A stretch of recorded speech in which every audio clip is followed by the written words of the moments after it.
Savvy Central Radio, drawing out the best from our guests, with host Christina Nichman.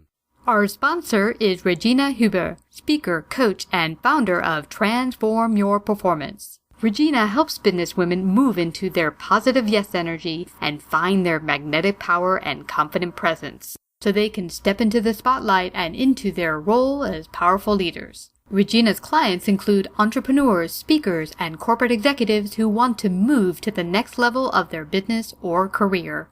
To find out more about Regina, visit her website at transformyourperformance.com, and to catch a glimpse of Regina at Party with Purpose on May 5th, go to partywithpurpose5-5-15.eventbrite.com. Hello everyone, and welcome to Savvy Central Radio. This is your host, Christina Nichman. Each week on Savvy, we host successful individuals and business owners, inviting them to share their dreams, stories, wisdom, and lessons learned in their field of business. Today we're joined by return guest Karlene Petitt. Karlene shares details into her exciting new educational, fun, and motivational book, Flight to Success. Be the captain of your life. Flight to Success is the author's journey through 8 airlines, 7 type ratings, 2 master degrees, and motherhood, intertwined with her stories and those of others who share their success, failures, losses, fears, hopes, and dreams. This inspirational and motivational book will take you on a journey of life and self-discovery and success and help you with your own. To find out more about Karlene and order her new book today, visit Karlene Petitt, Petitt.com. Hi, Karlene. Welcome back to Savvy Central Radio. How are you? Hi, Christine. I'm doing great. I am so happy to have you back here today to discuss your latest book, Flight to Success, Be the Captain of Your Life. Oh, girl, you've written 2 best-selling thrillers, aviation thrillers, and now you've come to write a motivational self-help sort of book. And man, I read it from cover to cover. Awesome, awesome book.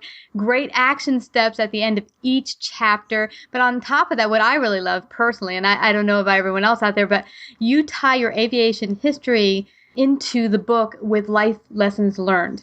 And so I found that totally unique. I've never seen a motivational book like that, but it was really, really inspiring to see that. How did it come about that you wrote this new motivational self-help book? Well, first off, thank you so much for the nice comments. And, and I never actually thought of it as a self-help book when I was writing it. I wanted to write something just to inspire and to, help people achieve success. And, and I got literally hundreds of emails. I get them all the time from young to old saying, I want to be a pilot. How do I do it? Or my parents don't think I should be doing this. What do you think? And then I have emails from people who are, I'm 40 years old. Is it too late? I'm really not happy with my life. Is it too late to change? And so, and how did you do it? And being a mother, those questions. How are you a mother and a pilot? I want to do it. How can you do that? They say I can't. And so I thought about it. Because I don't feel any different from anyone else. It's like, I don't feel like this great success. And I started looking at my life thinking, why are people emailing me these things? And I'm going, oh, wait a minute. Okay, so I'm an airline pilot who started over 8 times and managed the setbacks and, raised 3 kids. I've got 7 grandkids. I've written 2 novels, and I have 2 master's degrees and a PhD. And I'm like, but I'm going, why are people asking me these things? And so I thought, oh, wait a minute. These people are seeing me today. And they're looking at my history of what I did today.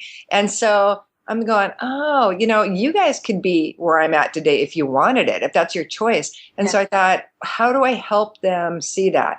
And I thought, what a better way is to take them from the beginning of my life, 35 years ago when I was like, or actually I went back even farther. I went back to when I was 9 years old, didn't I? Yeah. Way back there. And so to take from where the inciting incident in my life started and put me down this path, I took him way back then and said, okay, here I was this kid, with divorced parents, middle of 5 siblings, sitting on my floor playing a game, had no clue what I wanted to do with my life. And so each story, each journey, and it's the ups and downs of life that okay, maybe if I show somebody my path and how I dealt with the most challenging times of life. And I've got other stories, as you know, of other people who've dealt with challenges. Maybe if we could put something together and they can go, oh, you just don't appear and just get there. You got to work for it, and there's a path, and there's some strategies and some tips and things you learn, along the way. So I just thought, you know what, I'm just going to write this book and try and help anyone I can achieve their dreams. And that is so right. One thing I've had from a number of really successful guests that we've had on who've built multi-million-dollar businesses or penned best-selling books like yourself is that when you look back at it, and we've discussed this on my show, is that success is never something out of the box in one day. Like you look at Amazon, even a huge company, or Apple, they didn't wake up one day and poof, I'm, top of the game. It took years and years and decades sometimes to build that till they became top of their industry. And so that's great in your book that you're able to see the transition, that this is not a one-step process. This is a life journey. And you can start at any time, but why not start today? Right, exactly. Yeah, and I loved, as I said before, I loved how you weaved your experiences in the cockpit as a pilot into your lessons and teachings in the book. And what helped you stay the course through all of your life to reaching your success? How did you get through all that? And what were some of the obstacles you encountered? How did that work out for you? Well, somebody asked me once, they said, how do you maintain your passion when the going gets tough? Mm-hmm. And I thought about that. No, you don't keep passion when going gets tough. When the going gets tough, you keep going because of the passion. And so it's really about having a passion for life. I think that making a commitment is the key. And my personality is, if I say I'm going to do something, I do it. So when I was 9 years old and told I couldn't be a pilot because I was a girl, I'd never been in a plane. I didn't know anything. I'm like, yes, I can be a pilot, And so that started me on the journey. But there were times that I thought, that self-doubt, I can't do it. How can I do this? And I found that belief in myself. Oh yeah, I can do it. Belief is huge. And then not being afraid of the challenge. Like you ask quite a few people who have succeeded at something and you'll ask them, would you do it again? And they kind of look at you and smile and say, I don't know if I knew it was going to be this much work, I might not have started. I built my husband a little golf course in the backyard. I mean, like a real legitimate putt-putt golf course. And it was so much work and like moving the dirt and hundreds of pounds of sand and working and physically hard. And I looked at him, I said, honey, if I knew it was going to be this hard, I might not do it, laughingly, because life is hard. Life is challenging, and you can be on the best path and something comes in your way. So I think it's a psychology of being able to get in your mind that you are not going to give up, that all challenges build strength. You may not know why you need that strength, but everything comes in your path. I swear that there is a reason you needed to experience it, because there's something bigger and there's something better out there for you. And this is the universe's way of getting you ready for that thing. And so it's like, I forget which chapter it was where I go through and go, okay, here's all the coincidences in life and here's the setback, but why that setback helped me so much in the future, And it's easy at the end of your life to sit back and go, okay, now I get it. Now I get what happened. There's actually somebody told me that there's 3 kinds of people in the world: those who make things happen, those who watch what happened, and those who wonder what happened. But, as far as success, I really only think that there's 2 people: those who make things happen, and then those who watch what happened. And at the end of their lives, the people who are sat back and watched what happened, they're going to wonder what happened to their life. And it's just because they didn't take action, So I think it's just taking that action, taking that step, making the commitment and doing it. Yeah. And having the faith in yourself that, when you take that first step, anyone can do one step. It's kind of like skiing. Yeah.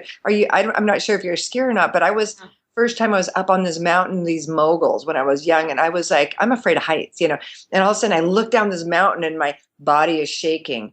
And I thought, oh, this huge mountain, I can't do it. And then I looked directly in front of me at this mogul, and I'm going, oh, that mogul is just a really tiny little mountain. I can do that little mountain, So I went around that one. I go, okay, I can do the next one. And that's how I got myself down that mountain, being afraid of heights. And because if you look at the big picture, sometimes it is scary, but you just look at that one little step before you and you can do it. Yeah. Those are so many good takeaways, Karlene. And I love that you mentioned again that everything takes time to build. And it is scary in the beginning. It feels insurmountable. There's no way I could accomplish this. But as you mentioned, bit by bit, you can get there. It's just not a one-step process. It's an ongoing thing. And you also mentioned, which I really, really liked, is that the passion is what gives you the courage and the strength to push forward and to keep going when things get tough. Because it's not the other way around. It's not like you first get the challenges and then get the passion. It's you have to have the passion first behind it as the fuel to keep you on the path. Exactly. So for anyone out there who's thinking, I can't do it, because a lot of people have called me and said, hey, I want to do a podcast and I want to get X amount of listeners like you got real quick. And I'm like, okay, well, here's what I had to do to make that happen. I'm sure people have called you all the time and said, hey, I want to become a pilot. I want to become an airline pilot. So how do I do that? And then you start maybe breaking it down and telling them, okay, you need X, Y, Z, and you got to go get this and that. And they're like, oh, no, I wasn't looking to do all that. Exactly. I know exactly what you're talking about. One day I'm going to write a book. Okay, well, then start writing. But yeah. Tomorrow I'll start that. Yeah. And my one friend has said to me, well, I want to write a book, but I first got to, do a bunch of research on it, figure out, structure of chapters. I'm like, yeah, you're right. All that's important, but just start writing first and train as you go. It won't be your first draft. So write and learn at the same time. Exactly. And that's a very good, you should be a writing coach because that's a good tip. That's a very good tip. Stephen King always said, write for the garbage, meaning just write. Don't worry about that. And you just write it. And then that's actually what I did is went to writers' conferences and then I just started writing. And as I was reading books and learning more, the very first chapter that I spent, like probably months on writing, perfecting, I learned later that's like, oh, I told too much. This is a bad chapter. And it ended up not in the book. So, but it's a fun process. It really is. But it's a very good life example. Writing a book's a good life example because it takes so much work, but the only way to ever accomplish it is to sit down and start.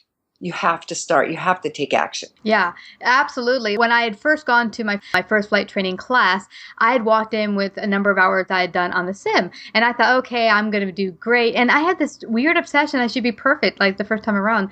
So I went up and I did use the rudder. He congratulated me for actually using rudder because a lot of people don't, especially on their first class. But it wasn't anything near perfect. It was pretty not good. But it's my first time in the airplane, an actual airplane. And I was beating myself up in front of the teacher when we got down. He's like, what is your problem? This takes years. I've been doing this for 50 years, flying an airplane. You don't get phenomenal in one day or one class. So, I mean, that's something for people to remember about success is that it's not a one-step process. As you mentioned, looking at the mountain, you get scared, you go bit by bit, but don't think you're going to be perfect no matter what mountain you choose or what goal you choose. You're going to be imperfect until you continue to practice, like writing the book, writing the chapters. It's not going to be awesome, but you continue to do it until you get better and better and better and become a master at it. Oh, that's so true. And you know what? Perfection is such an illusion that we're always trying to be perfect. And people think that I might be a perfectionist, but I'm really not. I'm really not. I try and be the best I can be, but I have complete acceptance with imperfect passion. It's like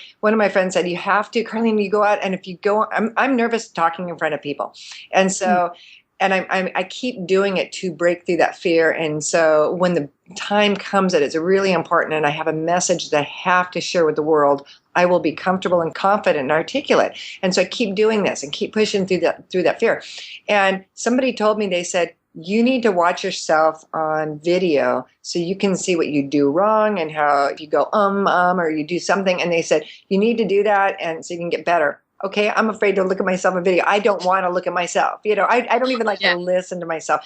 And so I'm like, no, I'm not going to do it. Not going to do it because I told her, I said, you know what? I'm completely comfortable with giving the perfect, imperfect, passionate speech. And so one of my courses, I'm working on my doctorate right now. We had to do a presentation, a 3-minute video.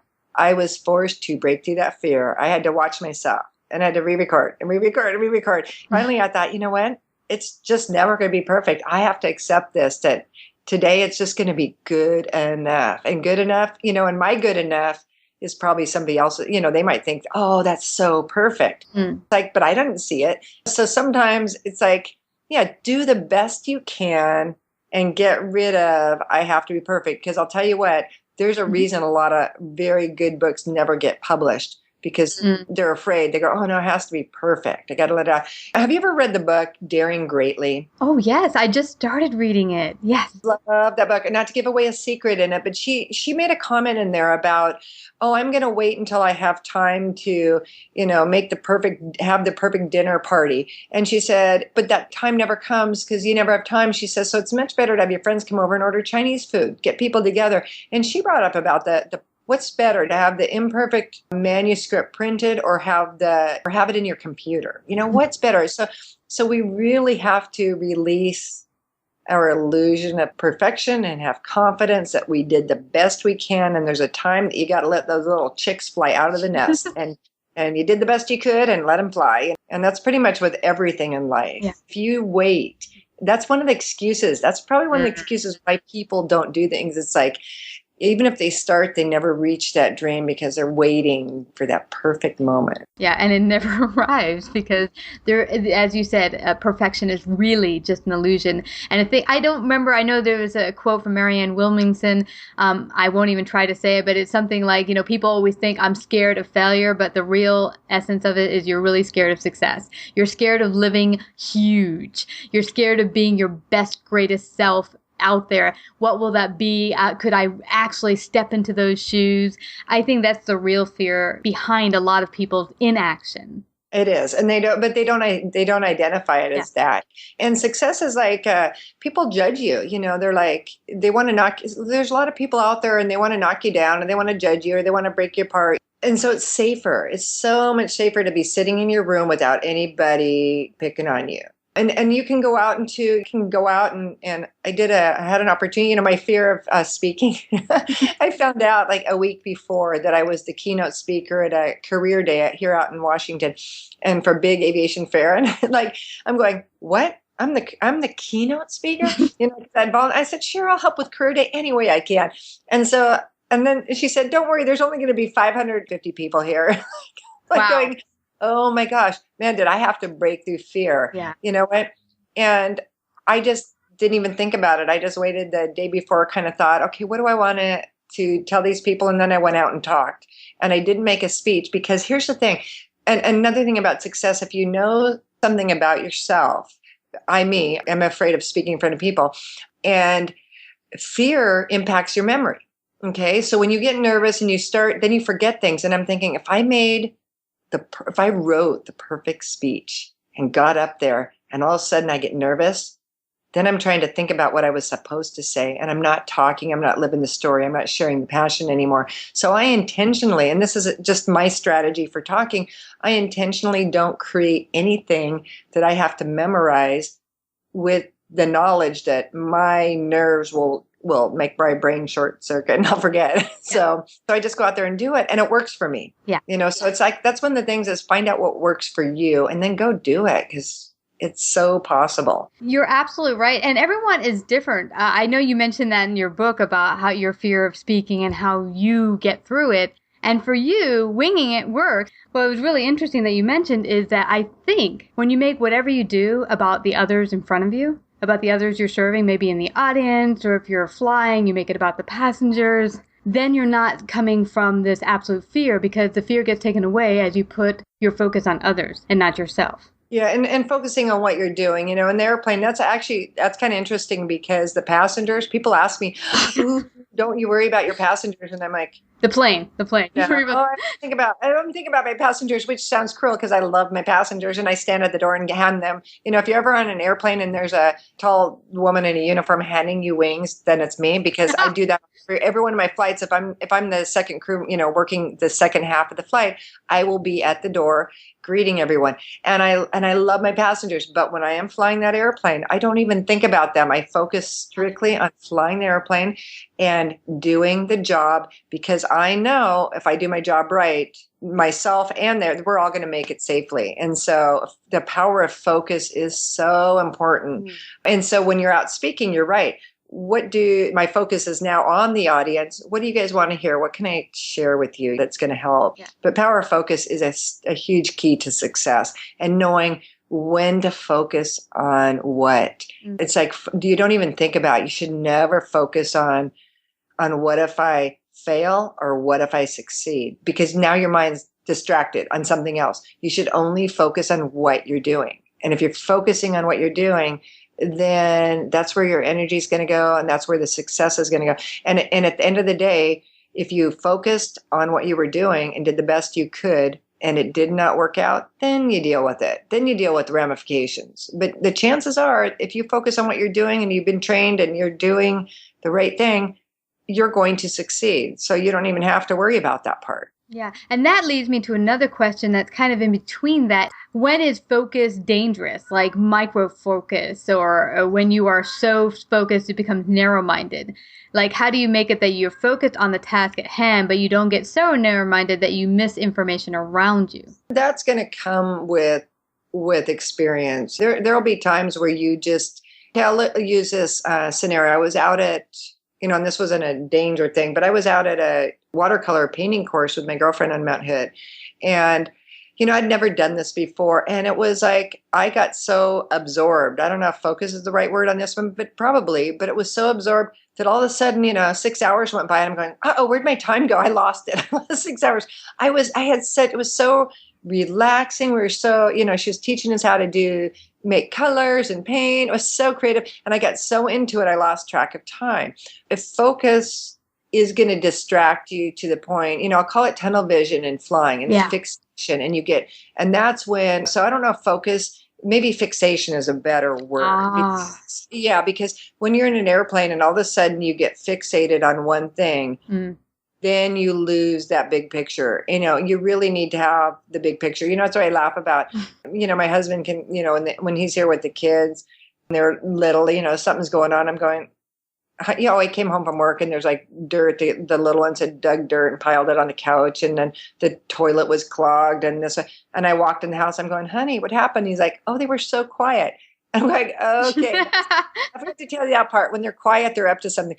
And they were just like little toddlers. But, I joke about mothers multitasking because I could be on the phone scheduling a doctor appointment. The news is going and I'm making dinner, but I know what each of those kids is doing at every second, So I'm not just zoomed in on one thing, because if you zoom in on one thing, you lose track of everything. And so there are times you need to have that big picture, So it's just not getting fixated on something. In aviation, they call it attentional tunneling, that sometimes you start missing cues because you just get locked in on something. Think about the aircraft that landed at the wrong airport. How could they do that? There are so many other clues that would tell them. And so people are like, how could they do that? Well, what they did is they know where they're going. They're following their instruments, they're flying there. They look out the window and they go, oh, there's a runway. And in their mind, it's geographically close enough. It fits. It's the same direction. It makes sense. Yeah. Click everything off and they get focused on that and they just go do it instead of looking at the other information, because they believe that that's it and that's going to be it. So in flying aircraft or actually doing anything you're doing, take a step back. Every once in a while, it's called reassessing your life. Maybe sometimes you get so focused and you're going down this train track to your career, and then you're going, I got there. How come I missed these other road signs? I missed them. You're driving down the freeway and it's like you get talking with somebody, and go, did I miss my exit? You have to pay attention in your life that as you're going, every once in a while, step back, assess, whether it's a day, a week, a year, and go, am I missing something here? And in an airplane, you have to do that all the time. I'm flying. Okay, we're locked on. We've got the localizer, the glide slope. We're flying this airplane. Okay, what's missing? What am I missing? We got the gear.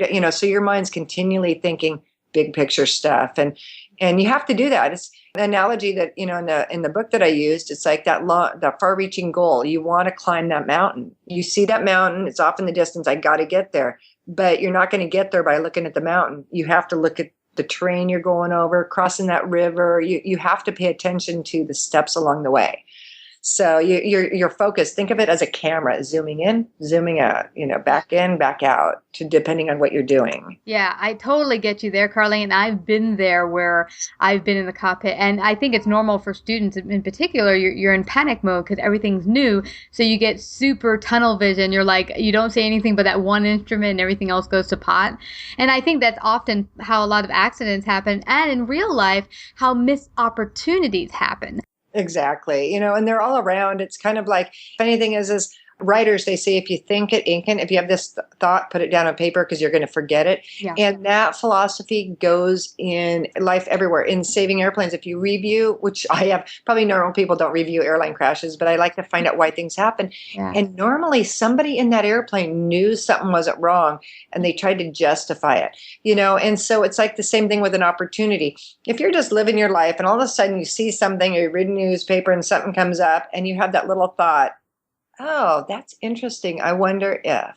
And then you just put the paper away and forget about it. That was an opportunity that came in front of you and you had that thought for a reason, So if those kind of things pop up, I say, you know what? And you had that little thought, don't throw it away. You had a thought for a reason. There's an opportunity there that might work for you. And don't make excuses. So many people, opportunities come up and they go, oh, well, I won't do it now because I can do it later. It'll be fine. Tomorrow I'll take care of that kind of thing. And my flying career, when I had the opportunity to go fly a 727, it was way before my plan. My kids weren't in school yet. And I planned on until they were all in grade school. And then I was going to go start flying. I was just training to that point. And I got offered this job that I hadn't expected. And I'm like, I can't do it. Who's going to feed the kids? Who's going to take care of the house? I had all this doubt. And my husband says, opportunities like this come along once in a lifetime. If you want to be a pilot, we'll make it work. And those words have resonated with me my entire life because I always hear that. You know what? We'll make it work. And the thing is, everyone can make it work. Every person listening to this right now, something comes up, and if they have doubt and go, oh, I don't know how I can do it. You know what? You can do it. You can do anything. And all you have to do is just start and you will figure it out. You'll figure it out step by step. And sometimes you get into it and you go, okay, this isn't working. Now what do I need to do? If you look at it like a game, it's like it is. It's a game of life. It's a game of life without many rules. I got to figure it out along the way sometimes. Yeah, absolutely. And I don't think there's one reason why people don't reach their dream, but if there was one top reason that you would say would be the pinnacle of why people do not reach their dream or even attempt to reach their dream, what would you say it is? I would say they don't take action. Just don't take action and do it. And then all the reasons behind that are, why aren't they taking action? Is it because they don't believe in themselves? They don't think they're good enough. Oh, I don't have the resources. I don't have the time. That's a really good one. Or it's just a fear. It's a fear of even stepping out there because they might fail. So I think it's all the excuses are the reasons why people don't take action. So if you could boil it down to one thing, I think it's just that. Start taking action and doing it. Because if they did it, if they just took that first step and started, they could make things happen. Yeah, and that brings us to the earlier part of the interview where small steps and just taking one step in front of another. People will look at what you've created and be, wow, that's impossible. Writing a book, getting a doctorate, becoming an airline pilot, absolutely impossible. Not impossible. You took one step in front of another, and then several years later, bam, it happened. But it wasn't a bam in there. It was a steady progress towards your goals and towards success. Exactly. And that is the key. It's just doing it. And I was so excited when my first book came out. And then when Flight to Success, Be the Captain of Your Life came out, I'm going, wow, I have 3 books. That's kind of cool. It's like, how did that happen? And my husband just looks at me, he shakes his head. He goes, who was getting up at 4:00 in the morning yesterday? I'm going, okay, so now I know. Yeah. But you just have to be flexible and make it work. And, my odd hours are really because I have such a full life and I spend a lot of time each month with the grandkids and, I do so many other things and work. I have to work too. But quite honestly, I call my work, I had to tell anyone this. So if you want to be an airline pilot, my job now, I call it I have always called it my paid vacation. It's like tough stuff is staying home, cleaning the house, taking care of the kids, going to school, all that stuff's the tough stuff. The job, the paid vacation, you're sitting there relaxed, managing your aircraft, and it's calming to me. Don't you feel calm when you're out in the airplane? Oh, yeah. I mean, well, when someone else is flying, not when I'm doing it. When my partner's doing it, I feel very, very calm. In fact, I fall asleep often. He's like, gee, don't you love this first class flight where you get to sleep and I do all the work? Yeah, but he loves it too, doesn't he? Oh my gosh, yes. And for him, it's not work for him. And I think that's the whole key of it. If you find something that is your true passion and desire. And I often believe that the stuff that you truly love most is something that is God given to you. And it's your talent, your gifts that you've been bestowed to give to the world. And it's your duty to make sure you live huge and you give those gifts that God gave you to the rest of the world. Not hold on to them, keep them inside, make sure they're perfect before you explode them out into the world. Start growing them and using them now into the world. Yeah, isn't that the truth? I've always felt that too. It's like people have said to me, it's like, why are you doing that? Why are you doing that? It's because I feel like responsible. I have the ability to do it. So I feel responsible that I should just do it. So if I can, I should. And that's why I've kind of always lived my life. I was bestowed certain gifts that I didn't even know I had until I actually jumped in and do it. So people are going, oh yeah, but I can't write. I can't do this. Yes, you can. You just have to do it. And it'll take time. You just don't wake up and know how, you don't get born and go, okay, now I'm going to go run. You have to go through your baby steps and you need to learn how to crawl. And then you need to learn how to take a couple steps and fall over. Could you ever imagine if parents wouldn't let their kids walk because they fell the first time? It's like, okay, now you can't do it anymore because it's like, you have to go through that learning process. Yeah, and through going through the learning and pushing forward, because anyone who has any God-given talents or gifts aren't perfect. Just because you have a talent for it doesn't mean you don't need to perfect it and continue to use it and grow it on a daily basis. And like I said, when I first took my first flight, and it's not one of my gifts or great talents in the world, I wasn't perfect, nor was I perfect the first time I did a broadcast, and that is my gift, is broadcasting. But I certainly wasn't perfect the first time I did a show, and nor am I perfect today. It's an ongoing process. I know it is. And that's the thing. So the illusion of perfection. So anyone out there thinking they want to go do something, take action. Don't worry about being perfect and learn how to do it. Yeah. Yeah. And I liked before when you mentioned how important focus is. So this is something I'd like to mention because I knew when I read your book that you could really help the audience on this. Today, we are so on fast forward. I've mentioned this on our show before, that everyone's so hyper busy. It's like their heads are spinning. We've got kids. I got to clean. I got a 9-to-5 job. How do you keep your focus at the same time? Remember to follow up and follow through and do the things that are important in your life. Well, I have a paper calendar and I write things on it. Now, you know what? The thing is you have to decide what your priorities are. One of my daughters had told me, and a lot of the stuff I had written in my book, but one of my daughters told me that when I was making to-do lists, I was like so tired at night. I'm sure we have all busy women have been home at night and you're so tired. You're too tired to get up and go to bed, which, you think about it, you're like, oh, I'm so tired. I can't get up and go to bed. And so I would sit down and go, oh, I'm going to decompress. And then write my daily list out that would start at 5 a.m, do this, 5:15, do this. My daughter one day goes, Mom, you're procrastinating. And I go, what? She goes, writing lists is a form of procrastination. She goes, just do it. And I thought about that. Wow, how powerful is that? Now, a friend of mine says, I disagree because when I'm on a layover, I write lists to do at home. And I'm going, awesome. That's excellent use of your time while you're away to write what you need to do when you get home. But if you're sitting at home and the dishwasher needs to be unloaded and you are actually putting it on a piece of paper to unload the dishwasher, you know what? Just get over there and do it. So this busyness and this focus, it's like learning how to manage your time. One of my greatest challenges is this email. I'll get up in the morning and I have a lot of emails. So I'm going to have coffee, merchant day. I start doing it.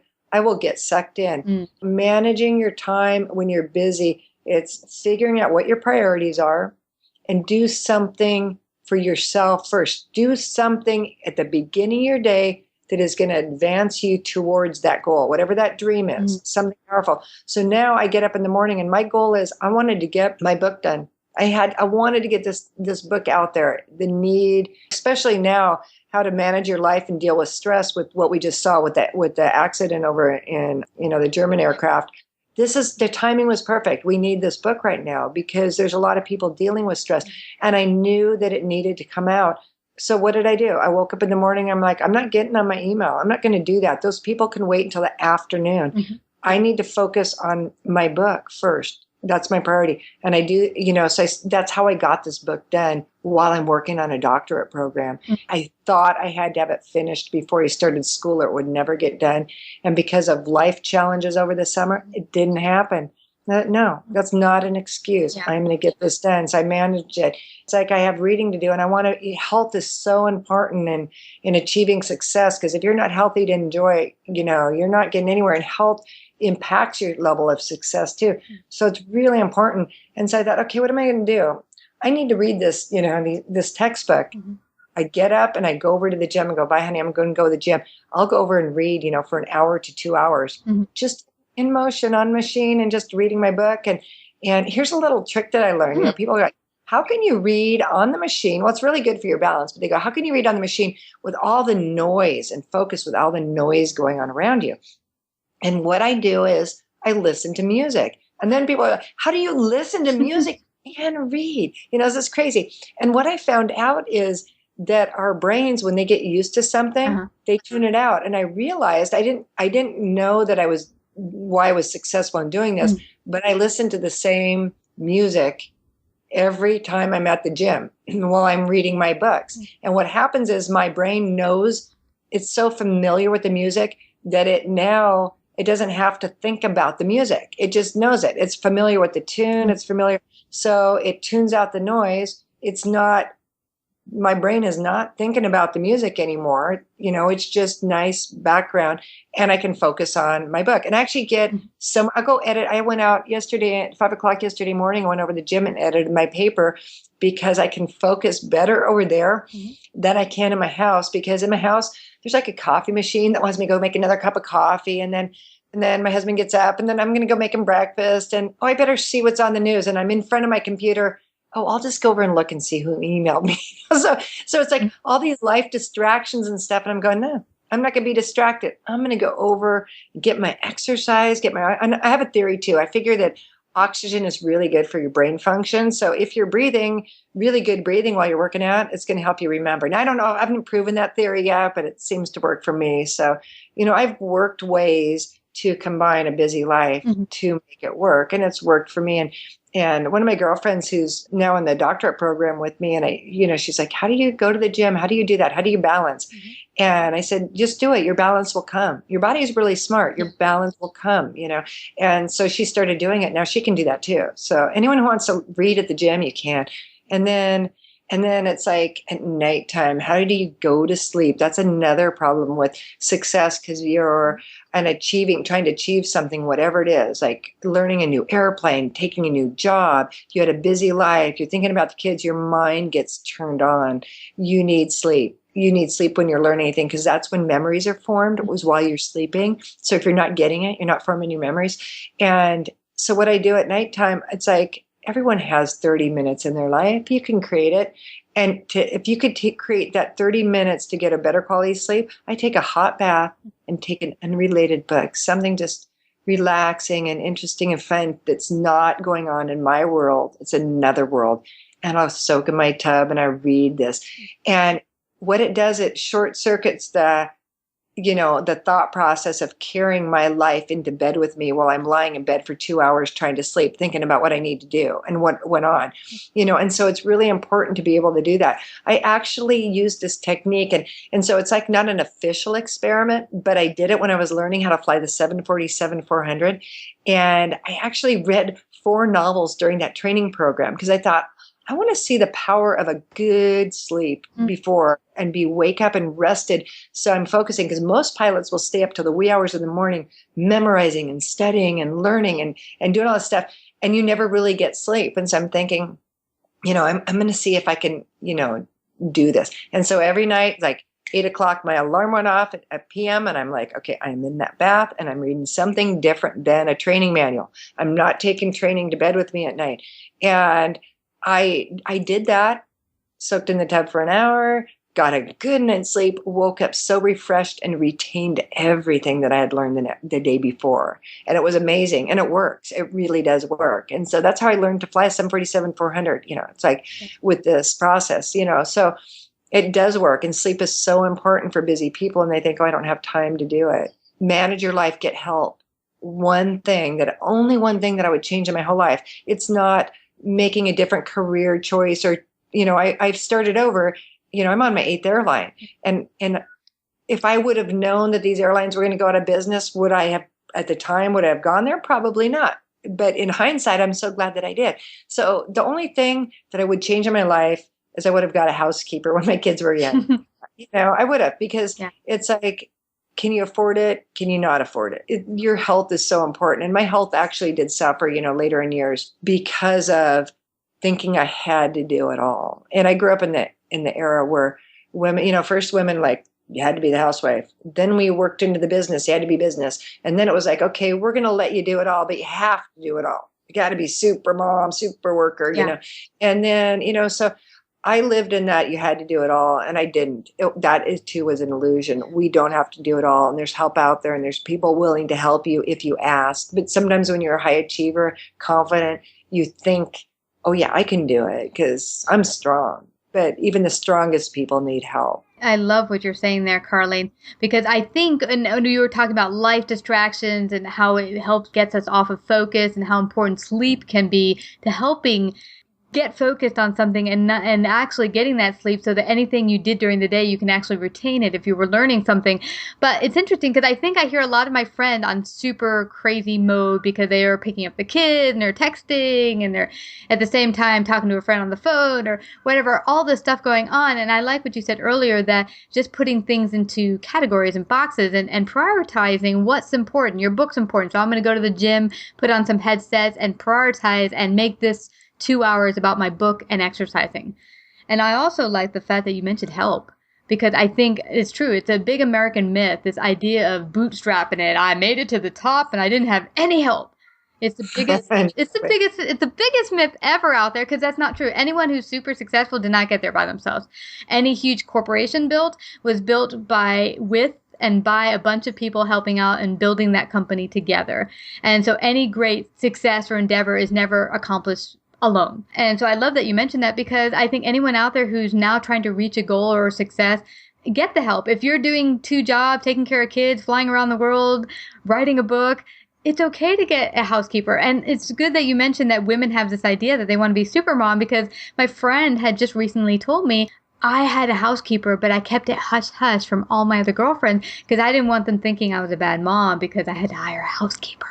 Yeah. You know what I did? I'd come home, I'd fly all night, I'd get home and spend the day with the kids and put them to bed. And I would literally be up all night long. I would go without any sleep at all because I wanted to get the dishes done, the laundry done, and get it all perfect for the next day. Mm-hmm. And then I would be up with the kids all day. And so I went for days, 2 days at a time, easily without sleeping, many times through my life. And the kids, it's like, and then I look back and I'm thinking, I was probably zombie mom. I probably would have enjoyed it and had more fun and zest had I had some sleep, and who cared if the laundry was done or not. And you know what?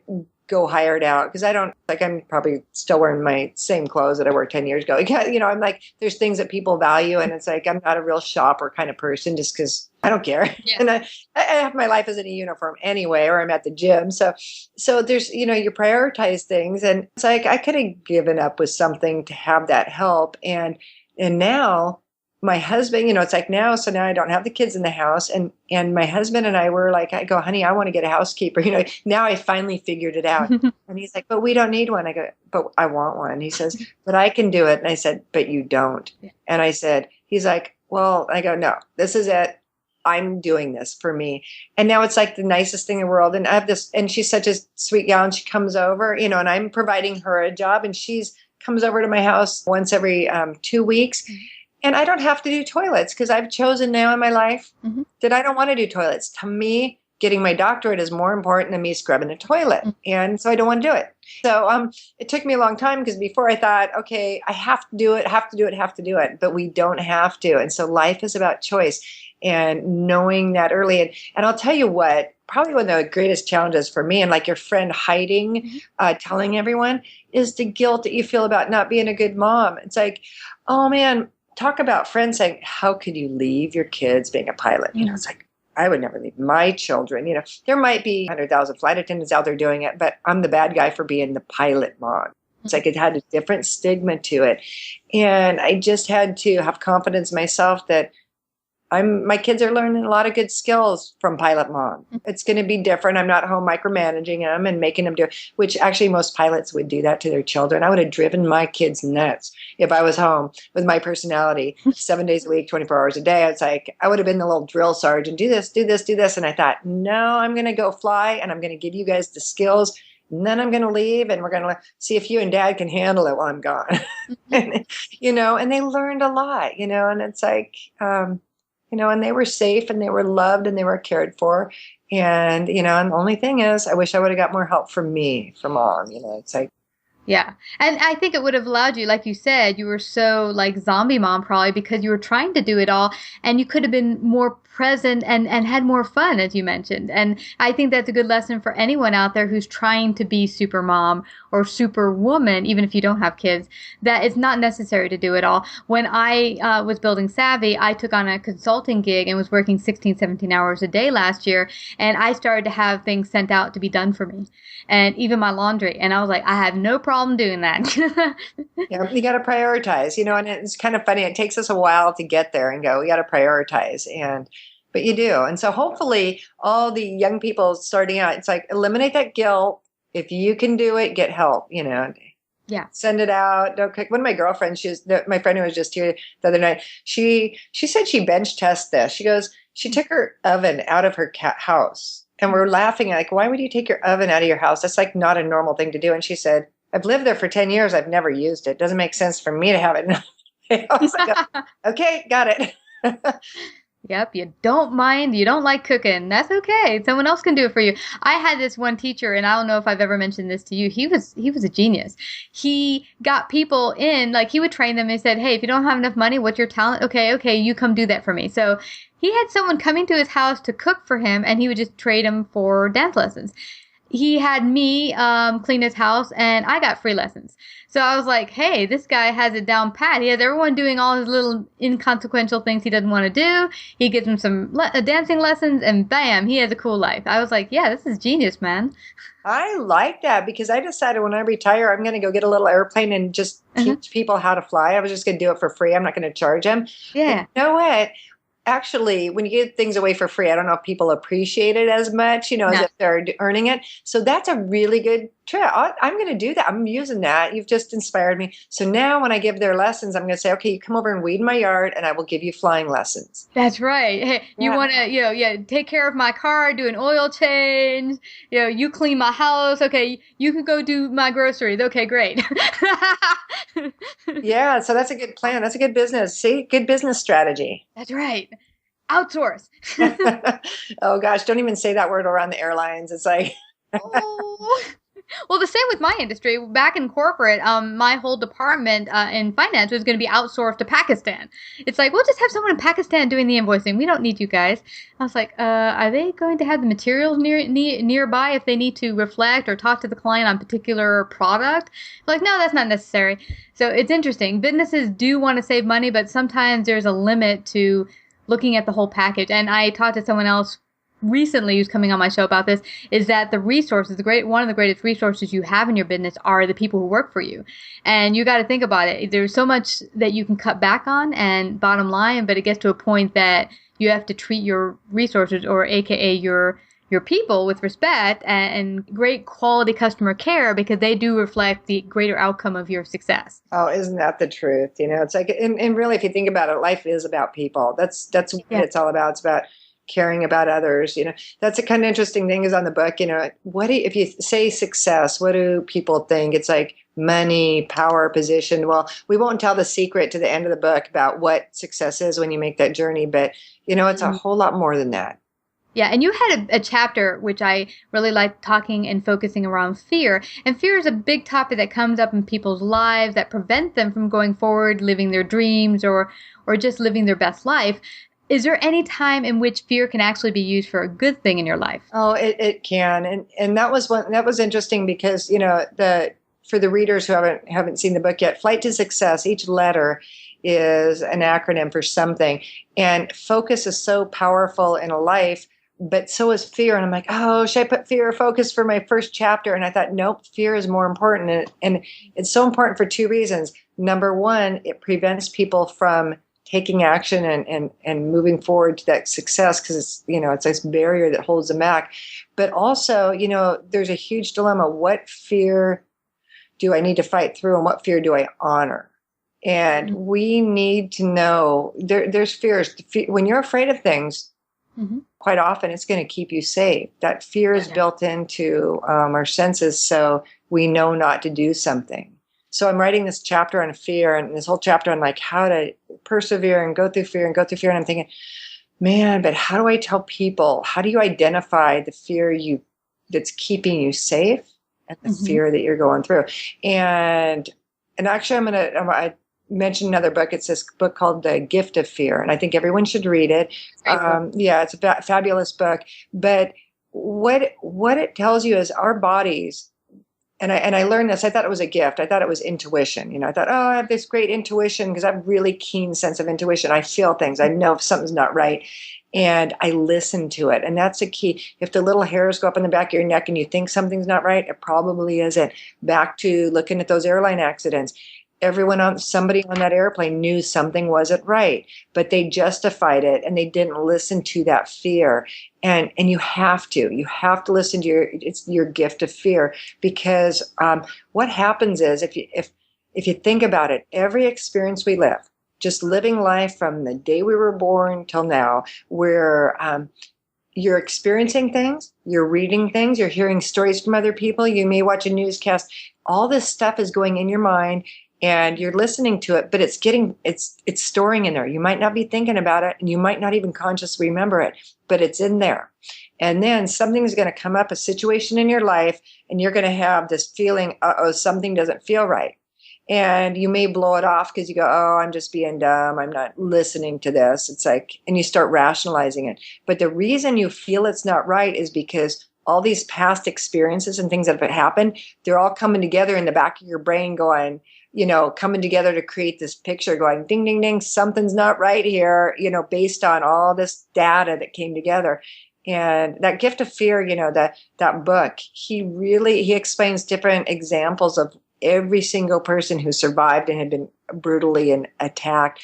They all knew it. They all knew something wasn't right. And they had that feeling, that gut. So my thought is, if it's in your gut, if it's a feeling, go with it. If it's a head-based fear and you start making, justify, it's like, and it's not going to kill you, then, if you're afraid to do something because you might look stupid, that's a head-based fear, and you probably should go through and live it and get that looking stupid over with early in your life, because it's going to happen. You're going to look stupid no matter what. Something you're going to do is going to make you look dumb, and you got to get comfortable with that and laugh it off, press forward. But if it's something that you go, this doesn't feel right, and it could kill you, then listen to it. You have to listen to your gut. And I know if I was ever on an airplane and something did not feel right to me, I'd go, okay, time out, guys. We're not doing it. Why not?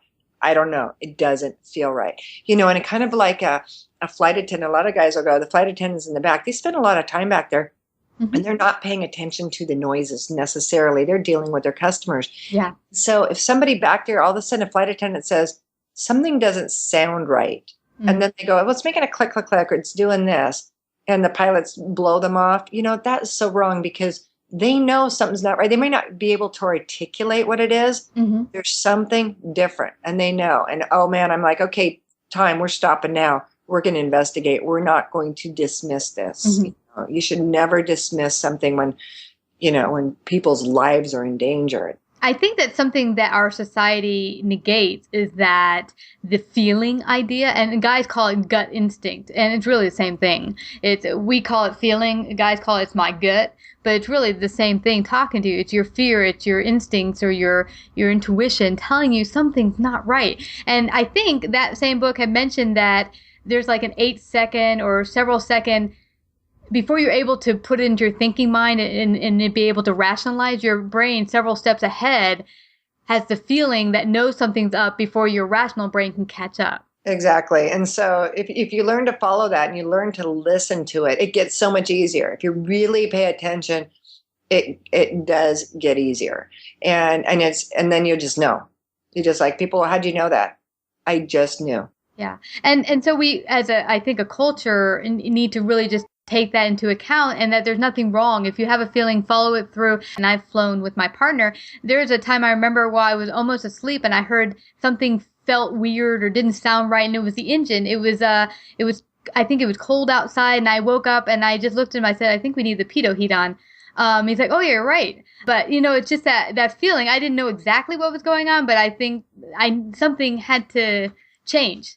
And so I just voiced it out. And what's awesome about my partner, he never discounts me, but it was something I just felt. It wasn't that I was flying the plane. So that's why I think you're right. Paying attention to your instincts, voicing it, and asking questions. And a lot of people don't want to, especially new pilots, people don't want to look dumb. And so when I was instructing, we had at one point new hires going on the back seat as a second officer in the 747. So now they're on this wide body aircraft with captains who've been flying for probably 35 years, a lot of wisdom, a lot of judgment. And they're thinking, how you're a new hire and you don't want to admit, half of my teaching was focused on convincing these guys that to convince them that it's okay to make mistakes. It's okay to say, hey, I don't understand that, because they're going to have more faith in you when they turn their back to you that you're not going to do something dumb. If we can convince people just to listen, and actually this funny, because the chapter, my L chapter, listening and learning, that is so powerful in success. There's so many people, if we get closed-minded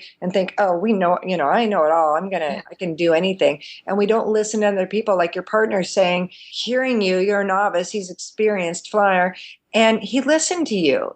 That's what it's all about. It's about listening and learning. And something really funny, I didn't plan on this being a self-help book. I got an email from somebody over in Greece, this a gentleman who has 2 children, and he actually conveyed some of these stories to his 7-year-old to help him. He says in 7-year-old language that he was having problems with teachers screaming at him at school.